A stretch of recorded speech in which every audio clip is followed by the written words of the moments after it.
Hello मेरे प्यारे बच्चों, कैसे हैं आप लोग? बढ़िया। ये है आपका अपना प्यारा सा चैनल अनपढ़ क्लासेस। अगर आप इस चैनल पर नए हैं तो चैनल को लाइक, सब्सक्राइब और शेयर ज़रूर करें और ज़्यादा से ज़्यादा लोगों को जोड़ने की कोशिश करें। तो बेटे, आज मैं आया हूँ जो कुछ टॉपिक्स हमारे चैप्टर 1 में बच गए थे उन्हें क्लियर करने। ठीक है बेटा? तो कैसे हैं आप लोग? ठीक हैं? ठीक है बच्चे सभी? तो बेटा, आज हम सीखेंगे कुछ लॉस के बारे में। ठीक है बेटा? लॉस नहीं, लॉ के बारे में सीखेंगे बेटा। क्या होता है लॉ? जैसे जब केमिस्ट्री का निर्माण हो रहा था, जब केमिस्ट्री को बेटा बनाया जा रहा था ना, तो उससे पहले ना कुछ लॉ दिए गए थे। वो लॉ को सीखना आपको बहुत ज़रूरी है। ठीक है? खैर, इस लॉ को तो मुझे चैप्टर के स्टार्टिंग में ही पढ़ाना चाहिए था, लेकिन मैं भूल गया। पर कोई बात नहीं, अब मैं आपको पढ़ाने जा रहा हूँ। ठीक है? तो बहुत अच्छे से समझना, बहुत अच्छे से इसके कॉन्सेप्ट को सीखना है आपको। ठीक है? तो जो बेटा फर्स्ट लॉ होता है बेटा, जो फर्स्ट लॉ, इसे बोलते हैं law of conservation of mass. Law of conservation of mass. Law of conservation of mass. ठीक है बेटा? Law of conservation of mass. ठीक है? क्लियर है बेटा? एकदम क्लियर है। चलते हैं। तो होता क्या बेटा, इस लॉ को दिया किसने था बेटा? तो इस लॉ को दिए थे हमारे एंटोनियो लेवोजियर नाम के साइंटिस्ट है बेटा। ठीक है? इनको फादर ऑफ केमिस्ट्री बोला जाता है बेटा। एंटोनियो लेवोजियर बेटा, LA लेवोजियर, ये है बेटा इनका नाम। इनका नाम जो है वो हमारा होता है एंटोनियो लेवोजियर। ठीक है? इनको बोलते हैं बेटा फादर ऑफ केमिस्ट्री। इनको बोला जाता है फादर ऑफ केमिस्ट्री। ठीक है? केमिस्ट्री के फादर कहे जाते हैं बेटा ये। ठीक है? तो इनके हिसाब से क्या था कि मैटर को ना तो आप क्रिएट कर सकते हो ना डिस्ट्रॉय कर सकते हो।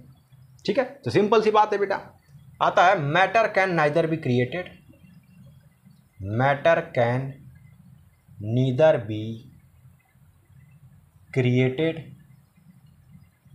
Nor destroyed in a chemical reaction, in a chemical reaction। ठीक है?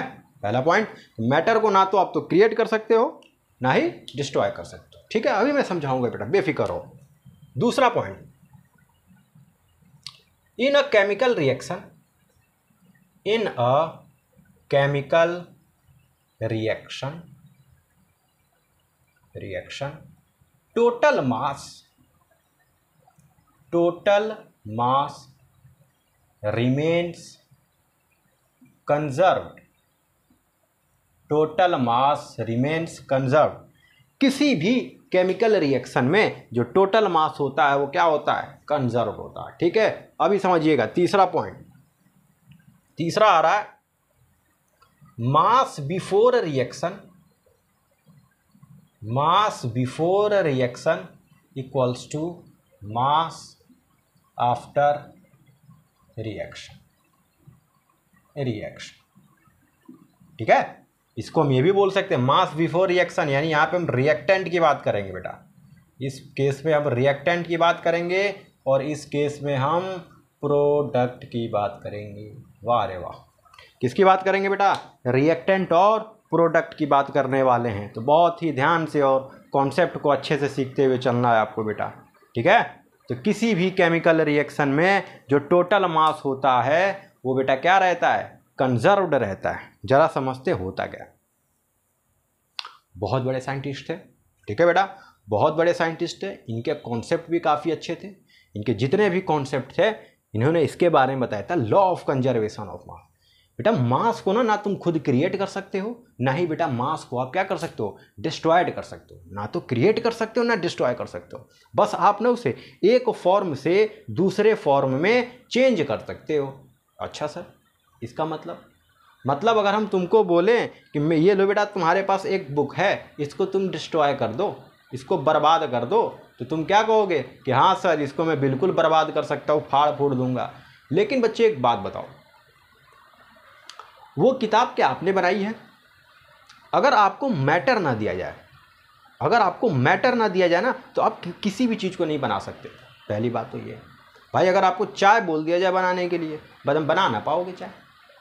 क्यों भाई? चाय के लिए आपके पास दूध चाहिए, चाय पत्ती चाहिए, और क्या चाहिए बेटा? पानी चाहिए, शुगर चाहिए, भाई सारी चीज़ें व्यवस्थाएं चाहिए, तभी तो आप बना पाओगे। अगर आपको हम कोई चीज़ ना दें तो आप बना नहीं सकते। बताइए क्लियर है कि नहीं क्लियर है? आप भगवान तो है नहीं, आप कोई जादूगर तो हो नहीं बेटा कि सारी की सारी चीज़ें तुम बना के रख दोगे। ठीक है, तो इसी बात को बताया था इन्होंने, किसने? एंटोनियो लेवोजियर नाम के साइंटिस्ट।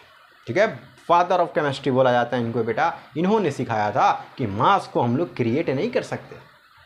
कोई भी चीज़ हो बेटा, कोई भी चीज़ हो, उसको हम क्रिएट नहीं कर सकते, ना ही उसको डिस्ट्रॉय कर सकते। हम चाहते हैं कि मान लो हमारे पास कोई लकड़ी है, उसको मैं डिस्ट्रॉय कर दूं, बर्बाद कर दूं, जला दूं, आप जला दो। लेकिन मेरे बच्चे एक बात बताओ, जो जब लकड़ी को आप जलाओगे तो क्या वहाँ से बेटा कुछ ना कुछ गैसेस निकलेंगे? CO2 गैस हो गया, कार्बन हो गया है, प्लस आपको लाइट एनर्जी भी मिलेगा। तो वो सारी चीज़ें जा कहाँ रही है? वो सारी चीज़ें तो इन्वायरमेंट में ही है। ऐसा तो है नहीं कि आप उनको क्या बोलते हैं, ख़त्म ही कर दे रहे हो। भले आपको नहीं दिख रहा है, गैसेज आपको दिखाई दे रही है, नहीं दे रही है, लेकिन मेरे बच्चे है तो इसी एटमॉस्फेयर में ना, है तो हमारे इसी धरती पे ही तो हैं। धरती पे तो नहीं होंगी, आकाश में उड़ेंगी भाई गैसेज का तो ये मामला। तो वही बात है बेटा कि मैटर को ना तो आप क्रिएट कर सकते हो ना डिस्ट्रॉय कर सकते हो, आप बस उसको एक फॉर्म से दूसरे फॉर्म में चेंज कर सकते हो। आगे लिखा in a chemical reaction total mass remains conserve. अब ये दोनों बातें हैं ना, अभी मैं आपको सिखाने वाला हूँ, जरा सीखिएगा। जैसे मैंने एक एग्जांपल ले लिया बेटा, एग्जांपल लेता हूँ मैं, H2 plus half O2 gives H2O। ठीक है, बैलेंस भी है, कोई दिक्कत नहीं है। यहाँ पर एक ऑक्सीजन है भाई, यहाँ पर भी एक ऑक्सीजन है, 2 का हो गया डिवाइड। हाइड्रोजन 2 है, इधर भी हाइड्रोजन 2 है। ये हो गया बेटा रिएक्टेंट साइड। ये क्या हो गया बेटा? रिएक्टेंट। ठीक है, कोई दिक्कत नहीं। ये जो होता है बेटा, ये हो गया हमारा प्रोडक्ट साइड। एक तरफ रिएक्टेंट है, एक तरफ प्रोडक्ट है। अब आपको ये सीखना है कि जो रिएक्टेंट होता है, जो हमारा रिएक्टेंट होता है, इधर के मास को कैलकुलेट कर लो, देन आप प्रोडक्ट के मास को कैलकुलेट कर लो। कहानी आसान हो जाएगी, एकदम आसान हो जाएगी। तो देखो बेटा, हाइड्रोजन का मास कितना होता है बेटा? 1 होता है। कितने हाइड्रोजन है इधर? 2 हैं सर। ठीक है, कोई दिक्कत नहीं। यहाँ पर चेक कीजिए, 1/2 था हमारे पास। ऑक्सीजन कितने थे? 2 थे। एक ऑक्सीजन का मास कितना होता है बेटा? 16 होता है। तो 2 से 2 निपट गया, तो आ गया 2 + 16, कितना आ गया बेटा? 18 ग्राम आ चुका है। बताओ, क्या आपको रिएक्टेंट की तरफ 18 ग्राम दिखाई दे रहा है? क्या आपको 18 ग्राम प्राप्त हो गया रिएक्टेंट? यस सर, बिल्कुल। अच्छा, प्रोडक्ट को कैलकुलेट कर लेते हैं बेटा हम लोग जरा। तो प्रोडक्ट में हाइड्रोजन 2 थे, × 1 कर दिया। अब देखो, जैसे दूसरे वाले पे जाओगे, ऑक्सीजन का लोगे, तो पता चले कुछ बच्चे होंगे ना, वो बीच में इसको देख के मल्टीप्लाई कर देंगे। तो मेरे बच्चे मल्टीप्लाई नहीं होगा यहाँ पर। ठीक है, यहाँ पर मल्टीप्लाई नहीं होगा। तो क्या होगा यहाँ पर बच्चे? सिंपल सी बात है, ऑक्सीजन के मास को रख दीजिए आप। तो रख देंगे तो कितना आ गया बेटे? 18 ग्राम। अरे वाह! क्या आपको बेटा LHS और RHS, क्या आपको मास बिफोर रिएक्शन और मास आफ्टर रिएक्शन क्या आपको बराबर आ रहे हैं? बताओ। तो yes, it follows the law of conservation of mass. अगर दोनों तरफ के मास बराबर हैं तो वो law of conservation of mass को क्या करता है बेटा? फॉलो करता है। इस बात को याद रखेंगे। ठीक है, पहला लॉ समझ में आया बेटा? क्लियर है? दूसरा लॉ की बात करेंगे हम। ठीक है बेटा, इसको नोट कर लीजिए। मैं सेकंड लॉ की बात करने जा रहा हूँ अब।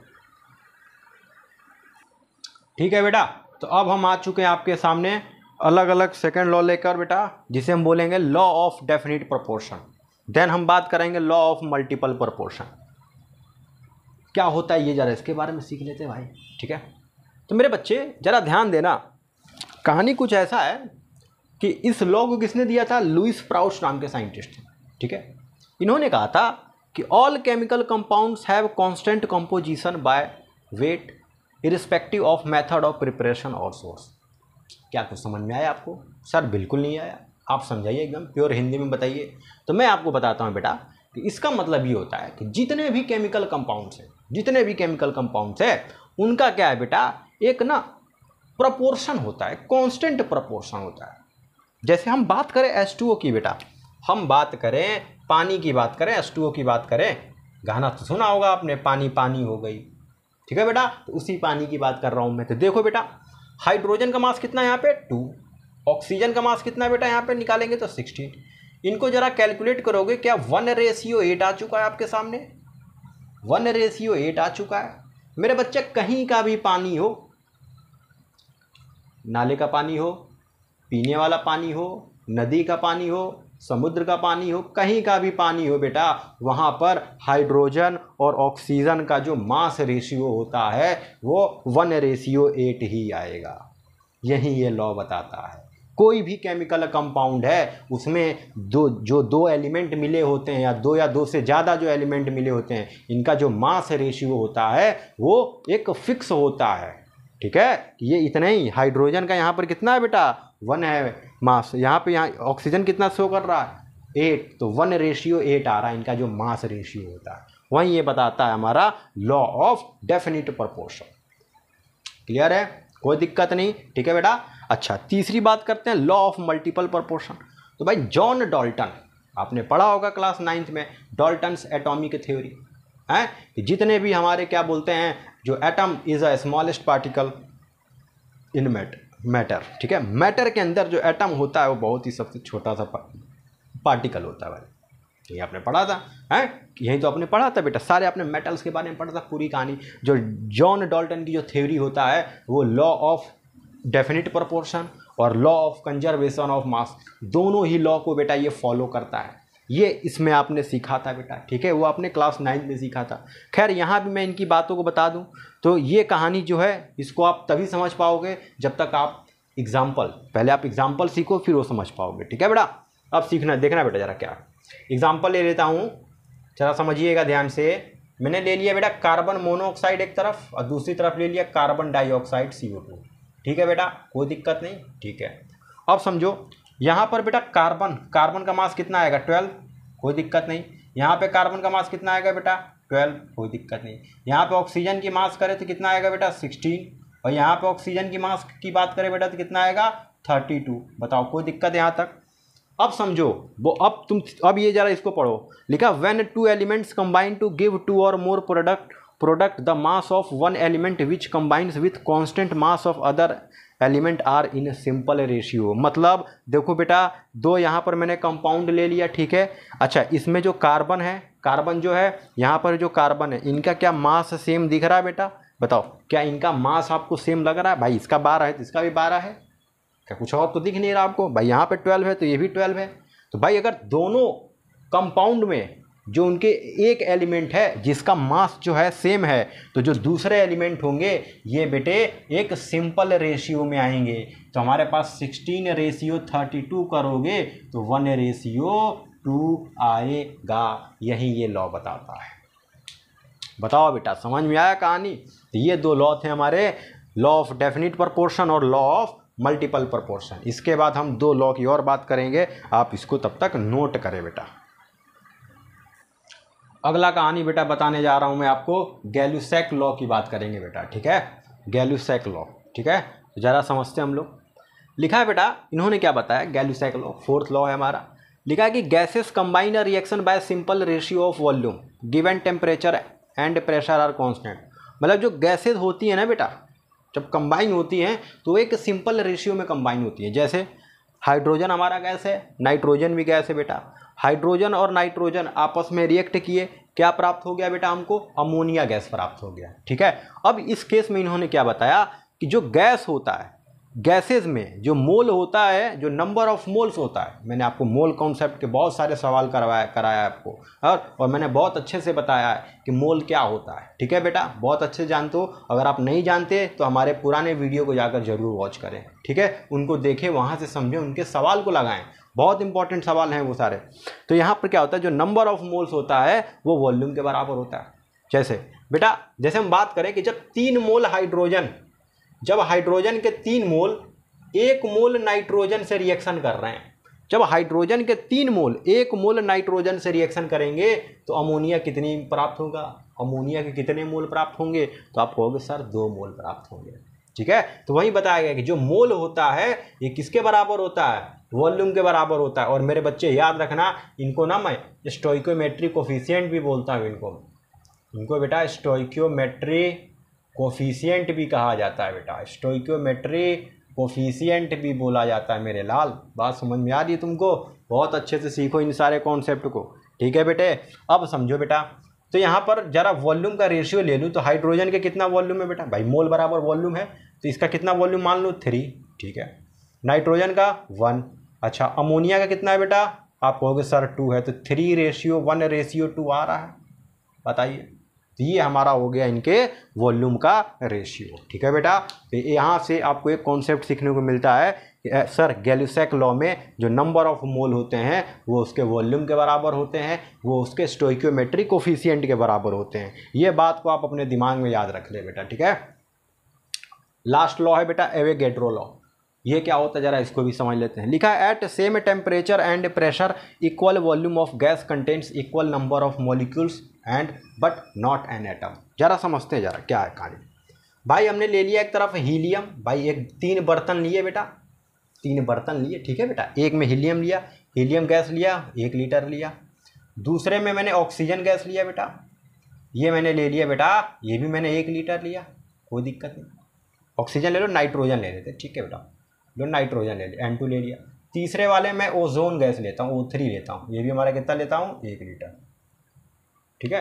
अब हम बात करेंगे यहाँ पर नंबर ऑफ मॉलिक्यूल्स की बात करेंगे। भाई ये तो वॉल्यूम हमने ले लिया, देख लीजिए वॉल्यूम सबका 1-1 लीटर है बेटा, कोई दिक्कत तो नहीं है? कोई दिक्कत नहीं है बेटे।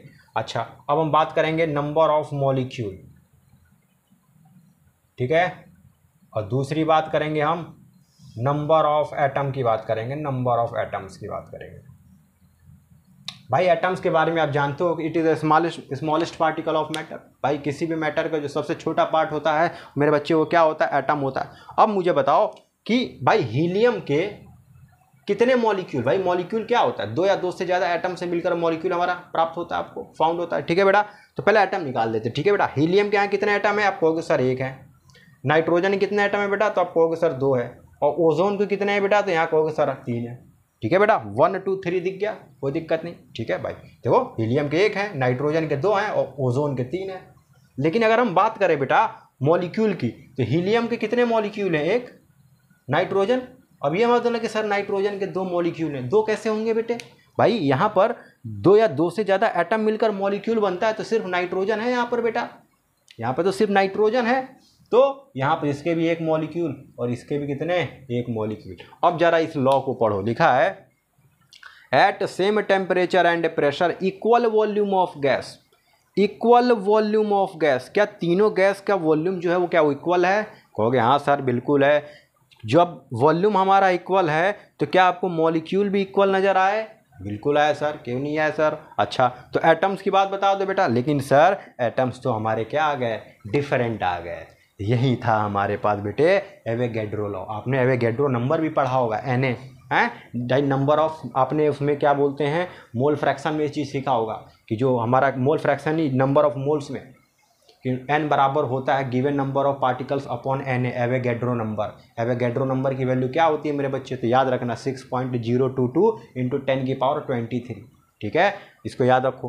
अब हम आगे चलेंगे बेटा, कुछ और टॉपिक्स हमारे बच गए हैं जिसे हम बोलेंगे मोलैरिटी, नॉर्मेलिटी, इनकी बात करेंगे बेटा, ठीक है। थोड़ा तो आप इसको नोट कर लें। अब बेटा हम बात करेंगे, हम रिएक्शन इन सॉल्यूशन की बात करेंगे बेटा, ठीक है। तो इसमें हम बात करने वाले हैं mass percentage, mole fraction, molarity और मोलैलिटी, इनकी बात करेंगे बेटा, ठीक है। खैर ये जो टॉपिक है आप क्लास 12th में भी पढ़ोगे, ठीक है, बहुत अच्छे से क्लास 12th में पढ़ोगे, वहाँ भी आप इसको सीख सकते हो। पर यहाँ पर आपके सामने बस कुछ छोटे मोटे सवाल आएंगे, इनको आपको सॉल्व करना है, ठीक है बेटा। तो ज़रा समझिएगा मास परसेंटेज क्या होता है बेटा। सारे के सारे हमारे फॉर्मूले से रिलेटेड सवाल है बेटे, ठीक है। तो पहला हम लोग सीखेंगे मास परसेंटेज। मास परसेंटेज बेटा इसको बोलते हैं हम लोग mass of solute, mass of solute upon mass of solution, ठीक है। Mass of solute upon mass of solution.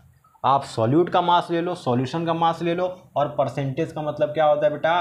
100 से कर देना मल्टीप्लाई, ठीक है। 100 से क्या कर देना? मल्टीप्लाई कर देना। अच्छा, तो एक सवाल लिया जाए बेटा, तो एक सवाल लेते हैं हम। यहाँ पर सवाल है 10 gram sucrose is dissolve in 100 gram water.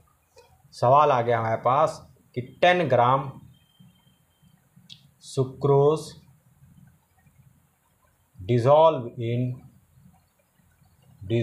In 100 gram water, calculate mass percentage.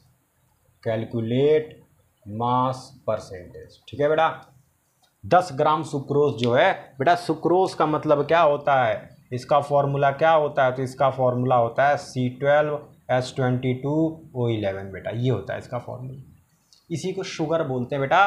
क्या बोलते हैं बच्चे इसको? शुगर बोलते हैं। तो अब तुम खुद सोचो कि चीनी को किस में मिलाया जा रहा है, पानी में मिलाया जा रहा है, तो क्या प्राप्त हो रहा है हमको, एक सॉल्यूशन पर प्राप्त होगा। तो समझो बेटा, हमारे पास एक को पहले कॉन्सेप्ट सिखा दूं कि बेटे सॉल्यूट प्लस सॉल्वेंट ये मिलकर क्या बनते हैं, सॉल्यूशन बनते हैं, समझे। सॉल्यूट प्लस सॉल्वेंट ये दोनों मिल जाएंगे तो क्या प्राप्त हो जाएगा हमको, सॉल्यूशन प्राप्त होगा। अच्छा, सॉल्यूट क्या होता है? तो सॉल्यूट होता है anything which is in less quantity, जो कम लेस क्वांटिटी में, जो लेस अमाउंट में होता है, जो कम मात्रा में होता है उसे सॉल्यूट बोलते हैं। और जिसकी मात्रा बेटा ज़्यादा होता है उसे हम क्या बोलते हैं, सॉल्वेंट बोलते हैं बेटा। एकदम सिंपल सी बात है, सिंपल लिविंग हाई थिंकिंग, समझे। तो वो वाला कॉन्सेप्ट है, जिसकी मात्रा कम होगा उसे सॉल्यूट बोलेंगे, जिसकी मात्रा ज़्यादा होगा उसे हम क्या बोलेंगे मेरे लाल, सॉल्वेंट बोलेंगे। ठीक है बेटे, अब ज़रा सीखते हैं हम लोग। अब समझो ज़रा कहानी। तो बताओ बेटा, चीनी और पानी में, शुगर और वाटर में कौन सॉल्यूट है, कौन सॉल्वेंट है, बताओ। तो आप कहोगे सर शुगर। भाई चीनी कम लेते हो, ऐसा थोड़ी है कि एक गिलास चीनी में एक गिलास पानी में एक बोरी चीनी तुम घोल दिए। अरे वाह, ऐसा थोड़ी होता है बेटा। हर एक चीज़ की सॉल्युबिलिटी डिसाइड होती है कि किसी भी लिक्विड में इतना ही चीनी हमारे घुलेगा, पानी में इतना ही चीनी की मात्रा घुल सकती है। अब चाशनी में तुम चीनी डाल के घोल के दिखा दो, फिर हम मान जाए तुमको कि हाँ तुम बहुत बड़े साइंटिस्ट हो, पर ऐसा नहीं होगा मेरे बच्चे। आप क्या करेंगे, हर एक चीज़ की मात्रा होती है बेटा। और मैग्नेट है तो मैग्नेट का काम क्या है भाई, जितने भी आयरन के पीसेज हैं उनको अपनी तरफ अट्रैक्ट करना। अब इसका मतलब ये थोड़ी कि 5 किलोमीटर दूर कोई चीज़ है, मान लो बंगाल में तुम रहते हो और यहाँ से हम अट्रैक्ट कर दें, ऐसा थोड़ी होता है बेटा। ठीक है, तो इस बात को याद रखें। तो जिसकी मात्रा कम होती है वो हमारा सॉल्यूट की तरीके बिहेव करता है, जिसकी मात्रा ज़्यादा होती है बेटा वो हमारा सॉल्वेंट की तरीके बिहेव करता है। और जब दोनों को आपस में मिला दिया जाता है तो सॉल्यूशन बन जाता है। अब सवाल करो तुम, 10 gram sucrose dissolve in 100 gram water. मेरे बच्चे क्या जो देख रहे हो आप 10 ग्राम, क्या ये मास ऑफ सॉल्यूट है, बताओ। क्या आपको ये सॉल्यूट का मास दिया गया है? कहोगे हाँ सर बिल्कुल दिया गया है। अच्छा, जो 10 ग्राम H2O है, क्या आपको सॉल्वेंट का मास दिया गया है, मास ऑफ सॉल्वेंट दिया गया है? तो आप कहोगे हाँ सर बिल्कुल दिया गया है। तो बेटा मास ऑफ सॉल्यूशन बता दो। तो आप कहोगे कि सर एक काम कीजिए, 10 और 100 को जोड़ दीजिए ना, तो आ जाएगा सॉल्यूशन का मास। बताओ, सॉल्यूशन का मास आ चुका है। अब आपको मास परसेंटेज बताना है, तो कैसे करोगे मास परसेंटेज? तो आप कहोगे सर मास परसेंटेज बराबर होता है मास ऑफ सॉल्यूट। सॉल्यूट का मास कितना है बेटा? कहोगे सर 10 ग्राम है। अच्छा, सॉल्यूशन का मास कितना है बेटा? तो आप कहोगे सर 110 ग्राम है। इंटू क्या कर दिया जाए, 100 कर दिया जाए, तो 100/11 कितना आएगा बेटा? 100/11 करोगे 9 पॉइंट के आसपास आएगा बेटा। ठीक है, आप इसको सॉल्व कर लेंगे बेटा। ठीक है, 100 में आप 11 से डिवाइड कर लो, आपको पता चला 11 9 जा 99। ठीक है बेटा, 1 आ गया, पॉइंट लगा दो। अच्छा, अभी भी छोटा पड़ गया, चलो 9.09 के आसपास आएगा बेटा, ये आएगा परसेंटेज, समझे। तो इस टाइप के ऐसे सवाल को डील करेंगे हम लोग। एक सवाल मैं इसका और ले लूँ बेटा, कोई दिक्कत तो नहीं है, इसको आप नोट कर लो, फिर अगला सवाल लिखते हैं। सवाल बेटा आपके सामने है, ज़रा सवाल को समझिएगा। सवाल बोल रहा है कि 10 ग्राम NaOH is present in 100 ml of solution, find mass percentage if density of solution is 1.2 ग्राम पर ml। सवाल को बहुत अच्छे से सीखिएगा बेटा। मेरे बच्चे 10 ग्राम NaOH जो है वो 100 ml सॉल्यूशन में क्या हो रहा है, डिजॉल्व हो रहा है। अच्छा, आपको मास परसेंटेज बताना है, यानी आपको तो एक तो दे दिया, आपको सवाल में मास ऑफ सॉल्यूट दे दिया है। मास ऑफ सॉल्यूट की वैल्यू दिया गया आपको 10 ग्राम। अच्छा बेटा ध्यान से देखो, यहाँ पर ml, ml लीटर, इसमें क्या होता है मेरे प्यारे, इसमें क्या होता है ml में, और लीटर में क्या होता है, तो सर वॉल्यूम होता है। क्या होता है बेटा, वॉल्यूम होता है। तो आपको देखो क्या वॉल्यूम ऑफ सॉल्यूशन दिया है आपको, क्या आपको वॉल्यूम ऑफ सॉल्यूशन, क्या सॉल्यूशन का वॉल्यूम आपको प्राप्त है कितना, 100 ml। बहुत ध्यान से सीखना बेटा इस सवाल के कॉन्सेप्ट को।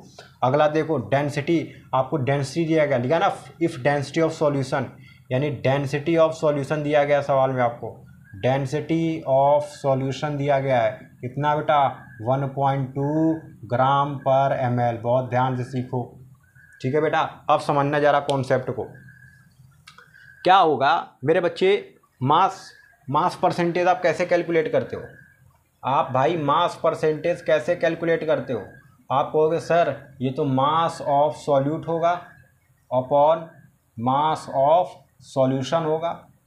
बताइए बेटे, mass of solute upon mass of solution into बेटे हम लोग क्या कर दें, 100 कर दे, ख़त्म कहानी।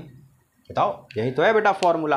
भाई सॉल्यूट का मास पता है लेकिन सॉल्यूशन का नहीं पता है, तो हम क्या करेंगे मेरे प्यारे बच्चे, हम इसमें ऐसा काम कर दें कि सॉल्यूशन का मास चाहिए। बताओ किसका मास चाहिए बेटा हमको, सॉल्यूशन का मास चाहिए। तो क्या होता है बेटा, m बराबर रो भी पढ़े हो, मास बराबर डेंसिटी इंटू वॉल्यूम, पढ़े हो कि नहीं पढ़े हो हैं, या डेंसिटी बराबर मास बाय वॉल्यूम हैं। तो बेटा हमें किसका चाहिए, सॉल्यूशन का चाहिए। तो सॉल्यूशन का डेंसिटी भी आपके पास है, वॉल्यूम भी आपके पास सॉल्यूशन का। देखो बेटा जब डेंसिटी और वॉल्यूम की वैल्यू है सॉल्यूशन की, तो मास भी तो आ जाएगा, कैलकुलेट कर लो। डेंसिटी है 1.2 और ये हमारे पास 100 ml, सॉल्व कर लेंगे बेटा, आ जाएगा 120 ग्राम। लो आ चुका, मास ऑफ सॉल्यूशन आ चुका है आपके सामने 120 ग्राम। रख दो बेटा, तो सॉल्यूट का मास है 10, इसका मास है 120, इंटू कर दो बेटे 100, 0 से 0 कट गया, ठीक है, 4 से काट दो, 4 3 जा 25/3, आंसर आ जाएगा 8.33%। बोलो बांके बिहारी लाल की जय। बताओ समझ में आया बेटा कॉन्सेप्ट। तो कभी भी जब आपको वॉल्यूम दे दे, डेंसिटी दे दे, तो मास ऐसे निकालते हैं बेटा, ठीक है। आप इसको नोट कर लें। अगला कॉन्सेप्ट मैं सिखा रहा हूँ आपको, मोल फ्रैक्शन, ठीक है बेटा, कर लो नोट, ठीक है बेटा। मोल फ्रैक्शन मैं आपको सिखाने जा रहा हूँ, ज़रा सीखिएगा मोल फ्रैक्शन क्या होता है बेटा, बहुत इंपॉर्टेंट टॉपिक है ये, ठीक है। बड़ा जहर टाइप का सवाल आता है इस पर। दूसरा मोल फ्रैक्शन, मोल फ्रैक्शन बेटे सीखना ज़रा क्या होता है बेटे। इसको डिनोट करते हैं काई से, किससे डिनोट करते हैं, काई से डिनोट करते हैं, काई से, ठीक है। काई बोलते हैं, काई, काई बोलते बेटा, काई, ठीक है।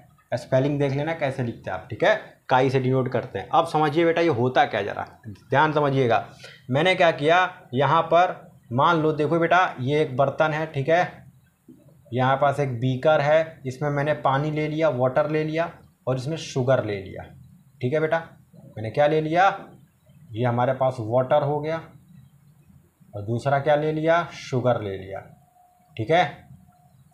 मैंने दोनों को मान लिया भैया, वाटर हमारा ए है और शुगर क्या है बेटा, बी है, ठीक है।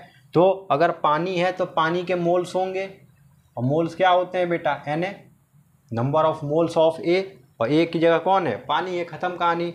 अच्छा ऐसे ही बी की बात करें बेटा, तो यहाँ पर चीनी के मोल्स होंगे, तो भाई चीनी के मोल्स को किससे डिनोट करते हैं, बी से, तो देखो बी कर दिया। अब इतनी बात आसानी समझ गए बेटा। अब समझो मोल फ्रैक्शन क्या है। अब देखना बेटा ज़रा ध्यान से, अगर आपसे बोला जाए कि भैया मोल फ्रैक्शन ऑफ ए बताओ, तुम क्या बताओ बेटा, आप मुझे बताओ मोल फ्रैक्शन ऑफ ए बता दो। भाई मोल फ्रैक्शन ऑफ ए बता दो आप, मोल फ्रैक्शन ऑफ ए बताओ तुम, ए के मोल फ्रैक्शन बताओ। जब कभी भी ए के मोल फ्रैक्शन पूछा जाए, बहुत ध्यान सीख ले बेटा, जब कभी भी ए के मोल फ्रैक्शन पूछा जाए तो मेरे बच्चे ए के ऊपर मोल रख देना, अपॉन में टोटल मोल्स रख देना। बताओ क्लियर है, बताओ बात समझ में आ रही है। ए के मोल रख दो, अपॉन में क्या कर दो, टोटल मोल। टोटल मोल कौन कौन से हैं, Na और Nb है हमारे दो टोटल मोल, ठीक है बेटा। ऐसे ही बेटा मोल फ्रैक्शन ऑफ बी पूछ दिया जाए आपसे, तब क्या करोगे, मोल फ्रैक्शन ऑफ बी पूछा जाए तब आप क्या करोगे बेटा, तो आप कहोगे सर काई भी होता है, उसको कैसे करेंगे हम, तो Nb upon Na plus Nb। बताओ क्लियर है। भाई बी के मोल रख दो, अपॉन में क्या कर दो टोटल मोल। ठीक है, कोई दिक्कत नहीं, कोई दिक्कत नहीं सर। ठीक है, अच्छा अब मैंने कहा बेटा दोनों इक्वेशन को ऐड कर दो। मुझे बताओ काई ए प्लस काई बी, मुझे क्या बता दो, काई ए प्लस काई बी। तो काई ए की वैल्यू रखोगे बेटा तो आ जाएगा n a upon n a plus n b. ऐसे बेटा इसकी वैल्यू रखोगे तो आएगा n b upon n a plus n b. बताओ क्लियर है। अब जरा क्या करो, एलसीएम ले लो। तो एलसीएम आप लेंगे बेटा तो आ जाएगा n a plus n b, ऊपर भी क्या आ जाएगा n a plus n b. अब मेरे बच्चे ना जरा ध्यान से देखना, ध्यान से देखना, ध्यान से कट गया, आंसर कितना आ गया है 1। तो काई ए प्लस काई बी की वैल्यू कितनी आती है बेटा, 1 आती है। इसी बात को आपको सीखना है कि काई ए और काई बी की वैल्यू कितनी आएगी बेटा, 1 आएगी। ठीक है, अब मेरे बच्चे हम एक सवाल की बात कर लेते बेटा। ठीक है, तो सवाल है हमारे पास, इफ़ 40 ग्राम NaOH, क्वेश्चन आ गया, इफ़ 40 ग्राम NaOH, ठीक है, NaOH present in 54 gram H2O, present in 54 gram H2O, find the mole fraction of NaOH and water. NaOH और वाटर का बेटा मोल फ्रैक्शन बताना आपको। ठीक है, बहुत ध्यान से सीखना है आपको। ठीक है, कहीं नहीं जाएंगे आप, देखिएगा इधर बेटा। तो मेरे बच्चे मोल फ्रैक्शन भाई कौन कौन है, दो लोग हैं, एक तो है हमारे पास NaOH है और दूसरा कौन है बेटा, वाटर है, 54 ग्राम वाटर है। पानी में हमने क्या डाल दिया, NaOH डाल दिया। अच्छा, क्या आपको बेटा ध्यान समझो, क्या आपको ये गिवन मास नज़र आ रहा है, क्या आपको NaOH के गिवन मास दिया गया, सवाल को ज़रा बहुत ध्यान सीखिएगा। गिवन मास दिया गया 40 ग्राम दिया गया है। अच्छा, मुझे बता दो मोलर मास कितना होता है इसका, NaOH का। तो भाई कहोगे कि सर सोडियम 23 हो गया, ऑक्सीजन 16 हो गया, हाइड्रोजन 1 हो गया, आ गया 40। बताओ क्लियर है। तो बेटे नंबर ऑफ मोल्स निकाल लो, नंबर ऑफ मोल्स निकाल लो तुम NaOH के। तो मोल क्या होता है, गिवन मास अपॉन मोलर मास। तो इसका गिवन मास है 40, इसका 40, काम हो गया ख़त्म। तो आ गया NaOH का आ चुका है बेटे, कितना आ गया है, नंबर ऑफ मोल्स 1 आ चुका है। कहोगे सर आप इतना जल्दी कर कैसे दिए। तो मेरे बच्चे जब तक तुमको एटॉमिक नंबर एटॉमिक मास याद नहीं होगा तब तक कल्याण नहीं हो पाएगा केमिस्ट्री में। मैं 9th 10th की वीडियो जब भी बना रहा था मैंने कहा था कि बेटा याद कर लेना, बड़ा अच्छा कॉन्सेप्ट है, इसके बिना आप नहीं कर सकते, केमिस्ट्री में आगे नहीं बढ़ सकते। ठीक है, ऐसे वाटर का निकाल लो बेटा। तो वाटर का मास दिया हमारे पास 54 ग्राम, कोई दिक्कत नहीं। इसका मोलर मास कितना होता है बेटा, 18 होता है। तो number of moles of H2O निकाल लो तुम, गिवन मास अपॉन मोलर मास। आंसर कितना आ गया, 3 आ चुका है। बताओ नंबर ऑफ मोल्स 3 आ गए, बताओ वाटर के। अब तुमको मोल फ्रैक्शन निकालना है। तो देखो बेटा जब मोल फ्रैक्शन तुम निकालोगे वाटर का तो वाटर के मोल रख दो और अपॉन में क्या कर दो, total mole, H2O plus N NaOH। देखो बेटा ये कहानी कर दो। अब H2O के मोल कितने हैं बेटे, 3 है, और यहाँ कितना 1 + 3, आंसर कितना आएगा 3/4। सॉल्व करोगे क्या 0.75 आएगा। बताओ क्या आएगा, 0.75 आएगा। यस सर बिल्कुल आएगा। ऐसे बेटा NaOH के निकाल लो। तो NaOH के मोल रख दो, अपॉन में क्या कर दो, टोटल मोल। आंसर कितना आएगा 0.25। अब जरा एक कॉन्सेप्ट देखना है बेटा, आंसर आ चुका। ठीक है, अब बताओ मुझे क्या ये मोल और ये मोल को ऐड कर दोगे, क्या 0.25 और 0.75 को आप ऐड करते हो तो आंसर क्या 1 आएगा। बोलो बेटा, देखो यही चीज़ तो प्रूफ किया था मैं यहाँ पर। बताओ ठीक है, तो ये सारे कॉन्सेप्ट को बहुत अच्छे से सीखना है बेटा। अगला टॉपिक आ रहा तुम्हारे सामने, मोलैरिटी। कर लो बेटा नोटिस को। ठीक है बेटा, अगला कॉन्सेप्ट की बात करेंगे हम, मोलैरिटी की बात करेंगे। बहुत ध्यान से देखिएगा बेटा, मोलैरिटी क्या होता है। ठीक है बेटा, समझो बेटा मोलैरिटी क्या होता है। मोलैरिटी सेकंड लास्ट टॉपिक है बेटा ये हमारा, मोलैरिटी। ठीक है, एक तरफ मैं मोलैरिटी समझा दे रहा हूँ और दूसरी तरफ आपको मैं मोलैरिटी समझा दे रहा हूँ। ठीक है बेटा, कहानी एकदम आसान हो जाएगी। मोलैरिटी बेटा इसको ना डिनोट कर देना कैपिटल M से, और ये होता है number of moles of solute, number of moles of solute which are present in present in 1 litre solution, 1 litre solution. भाई 1 लीटर सॉल्यूशन में जितने हमारे सॉल्यूट के मोल्स प्रेजेंट होंगे उसे हम क्या बोलेंगे बेटा, मोलैरिटी। फॉर्मूला देख लो बेटा, m बराबर n/v।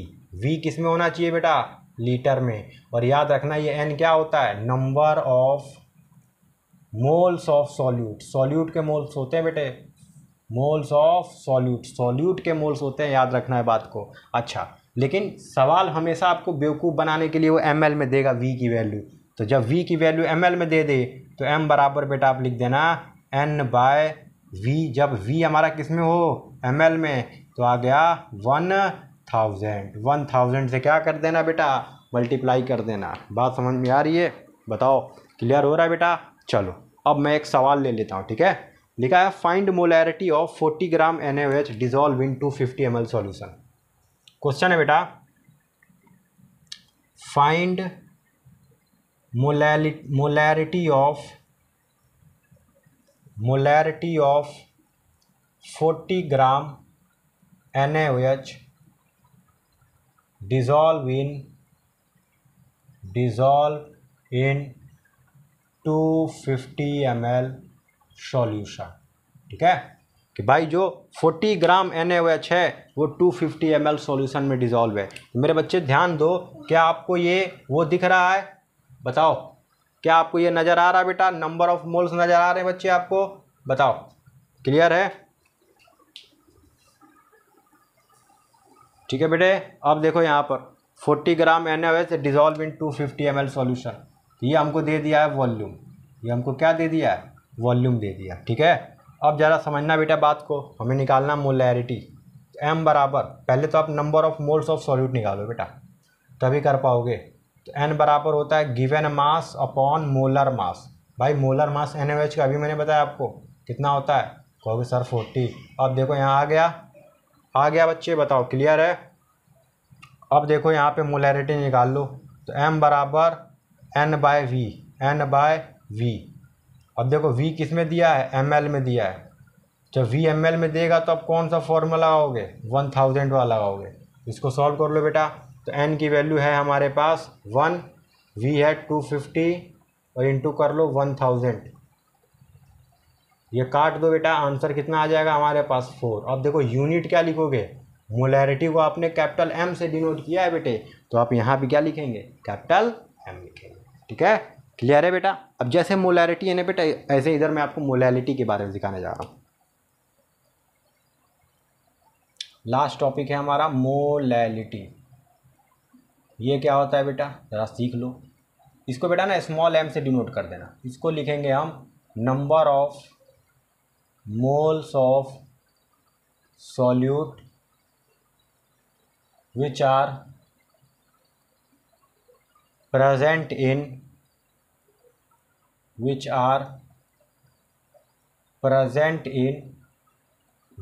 kg solvent. बस यही अंतर है बेटा, वो 1 लीटर सॉल्यूशन में प्रेजेंट होता है, ये सॉल्वेंट में। फॉर्मूला देख लो बेटा, स्मॉल m बराबर n/कैपिटल W बेटा, ये kg में होना चाहिए बेटा। लेकिन सवाल में मैंने आपको क्या कहा, ये हमेशा आपको ग्राम में देगा। तो जब ग्राम में दे दे बेटे तो बस यहाँ 1000 से कर देना मल्टीप्लाई और यहाँ कर देना W, ये हो गया ग्राम में। बताओ क्लियर है, क्लियर है बेटा।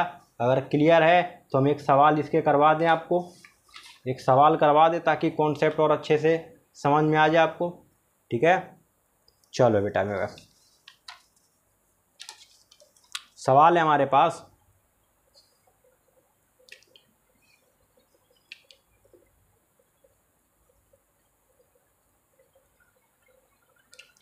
सवाल है बेटा कि 20 ग्राम NaOH dissolve in 100 gram solution, 100 gram solution. ठीक है बेटा, बात समझो। 20 ग्राम जो NaOH है ना बेटा, वो कहाँ पर डिजॉल्व है, 100 ग्राम सॉल्यूशन में। तो भाई ये देखो बेटा, सॉल्यूट दिख रहा है तो इसके नंबर ऑफ मोल्स निकाल लो, given mass upon molar mass. भाई ये 20 है, यहाँ पे 40, नंबर ऑफ मोल्स कितने आ गए बेटा, 0.5 आ गए। बताओ क्लियर है, कोई दिक्कत? कोई दिक्कत नहीं। अच्छा, ये मास ऑफ सॉल्यूट दिया है बेटा, ये क्या है? Mass of solution. लेकिन फॉर्मूले में क्या चाहिए? मास ऑफ सॉल्वेंट चाहिए। ये क्या है बेटा? Mass of solvent. ये है मास ऑफ सॉल्वेंट। आपको सॉल्वेंट का मास चाहिए, याद रखिए आप, सॉल्वेंट का मास चाहिए। तो मेरे बच्चे सॉल्वेंट का मास निकाल लो भाई। सॉल्यूट का मास 20 है, सॉल्यूशन का मास 100 है, तो सॉल्वेंट का मास कितना आ जाएगा? तो आप कहेंगे कि सर 100 में से 20 माइनस कर दीजिए, तो आ जाएगा 80 ग्राम। बताओ क्लियर है बेटा? तो m बराबर आता है फॉर्मूला N/W, और जब W ग्राम में होगा तो यहाँ 1000 से मल्टीप्लाई होगा। तो n की वैल्यू कितनी है बेटा? 0.5।